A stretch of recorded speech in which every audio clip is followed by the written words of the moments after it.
Bishut Merav Rabotai, le jour de Rosh Hashanah, bien sûr, on approche ce beau jour-là. Je voudrais vous dire quelque chose. Lorsque j'étais jeune, à Essaouira,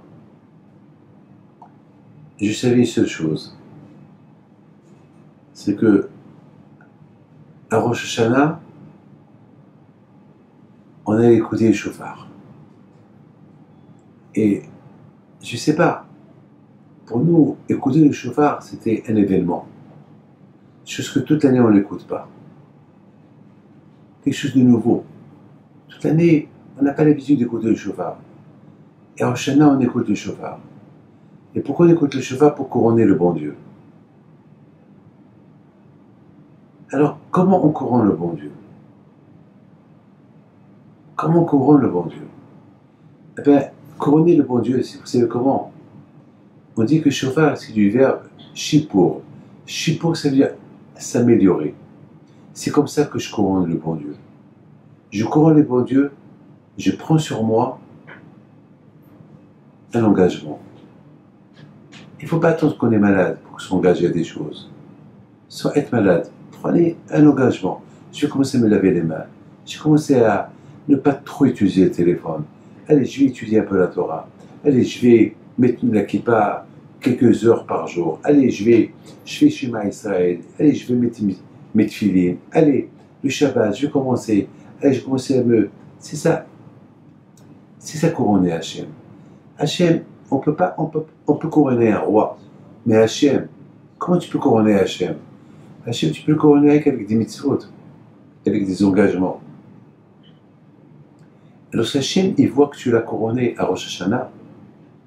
Automatiquement, lorsque tu t'engages à couronner Hachem, automatiquement, ça veut dire que tu remarques, tu reconnais toutes les fautes que tu as faites. Parce que toute l'année, tu as couronné Hachem dans tes prières, mais tu ne l'as pas vraiment couronné puisque tu as fauté après. À Rosh Hashanah, tu t'engages à le couronner sans fauter. Tu vas dire, ça y est. Alors, le fait que tu couronnes Hachem sans fauter, c'est ça la tchouva. C'est quoi la tchouva? La tchouva, c'est je retourne. Je retourne à ce que j'étais avant que je suis venu dans ce monde-là. Avant que je suis venu dans ce monde-là, j'avais pas de corps, j'avais une âme. Elle était entre les mains du bon Dieu. Voilà ce que j'étais. J'étais pur. Je faisais partie du bon Dieu parce que j'étais une âme. C'est quoi l'âme? C'est quoi l'Eshama? L'Eshama, c'est une connexion entre toi et le bon Dieu. Quelque chose qui appartient au bon Dieu. Quelque chose de lui qui l'a mis en toi. C'est comme un roi qui te donne une bague. Il te donne quelque chose qui lui appartient. Hachem, il nous a donné quelque chose qui lui appartient, la Neshama. Et malheureusement, cette Neshama, on ne s'est pas bien occupé d'elle. Parce que le seul moyen pour que cette Neshama puisse vivre en paix avec le corps, c'est si tu lui donnes à manger. Comme que le corps, tu lui donnes à manger, il vit. Si le corps ne boit pas et ne mange pas, il meurt. La Neshama aussi, pour qu'elle vive, elle a besoin de manger et de boire. Boire et manger la Torah. Comme le pain et l'eau. On ne peut pas vivre. On compare le pain et l'eau à la Torah. Donc c'est ça le pain. C'est ça la nourriture de la Neshama. Et lorsque pendant toute l'année, on ne lui donne pas cette nourriture, la pauvre, elle est malheureuse. Elle est malheureuse. Alors, à Rosh Hashanah, on couronne Hachem.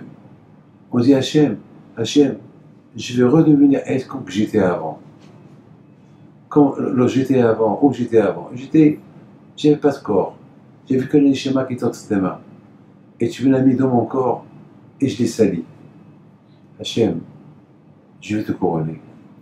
Je veux plus faire ce que j'ai fait. Donc quelque part, c'est ça.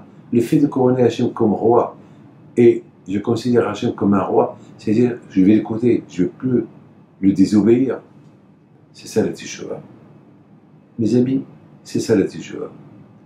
Et de là, on va arriver au bon jour, qui est Yom Kippour, le jour de Kippour. Qu'est-ce qu'il y a le jour de Kippour? Ben, le jour de Kippour, on dit Ki bayom hazeh chaper alechem et taher etchem kol hatodechem fnei Hashem zitao. Le jour de Kippour, on est devant Akadosh Baruch Hu. On est debout devant Akadosh Baruch Hu. Et Hachem, il est à côté de nous. on est face à face. Pendant 10 jours de Rosh Hashanah Kippour, on s'approche, on s'approche, on s'approche, on continue à s'approcher, jusqu'à qu'on s'approche, on est face à face à Kippour. Et lorsqu'on est face à face à Kippour, alors on a l'aïmouna, on a la foi, qu'avec les deux Dieu, c'est fini. Hachem va nous pardonner.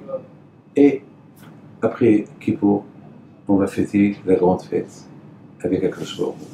Je voudrais, mes amis, vous dire quelque chose.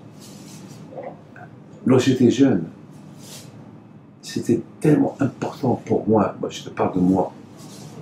C'est pas comme aujourd'hui qu'on est en Israël, on était en France, on était à gauche, à droite, mais au Maroc.